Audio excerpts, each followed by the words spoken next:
sa ating pong OIC. Magandang hapon po sa mga coordinators ng ating daycares. Gayon din po sa pamunuan ng mga PTA. Higit sa lahat, ang walang sawang abala, no? Sa mga ganitong pagtitipon, ang ating mga teachers, papalakpakan po natin. Ang ating mga magulang na ngayon ay nakasuporta, children, palakpakan natin ng mami daddy.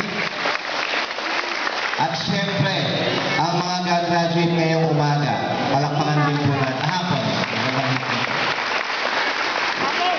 Andito po ngayon ako upang katawanin ang ating punong barangay, Ernesto Boy de Guzman. Siya po ngayon kasi ay masasabi natin katatapos lang ng kanyang successful operation. No? So dapat po sa Lunes ay mag-a-assume na siya ng office bilang ating captain ulit. Subalit minabuti po niyang bumalik sa buwan na po ng Abril upang tuloy-tuloy ng magaling po ang ating kapitan. Pansamantala po, lahat po ng ganitong pagtitipon ay ipinaubaya po muna sa akin ng ating kapitan. Nais po niyang iparating ang pagbati sa ating mga magulang, sa ating mga guro, at gayon din po sa ating mga mag-aaral. At mula naman po sa inyong lingkod, nais ko pong papurihan ang mga magulang sapagkat yung unang hakbang ng ating mga anak patungo sa kanilang tuloy-tuloy na edukasyon, no? Ay naisakatuparan na po natin. Alam po natin na itong mga batang ito ay hindi nila pa alam kung ano ang tunay na kahulugan ng araw na ito.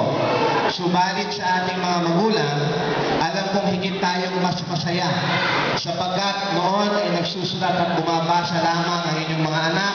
Ngayon ay meron ng katibayan, mayroon ng patunay, at ito ay may katumbas sa sertipiko na alam ko na pag-uwi ninyo ay iahan ninyo sa inyong mga pader upang maipagmalaki, no, ang inyong mga anak. Kundi man mga anak, baka mga lola na po ang nandiyan dyan na nagbabantay sa kanila. So siguro po, wag hong dito magtapos ang ating pagtanggilik sa ating mga anak. Ito po ay simula lamang.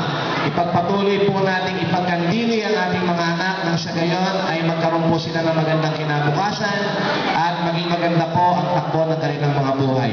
Muli po, in behalf po ng ating butihing kapitan na ngayon ay nagpapagaling, Barangay Captain Ernesto Boy de Guzman, magandang hapon at congratulations po sa lahat ng mga kinauuwi.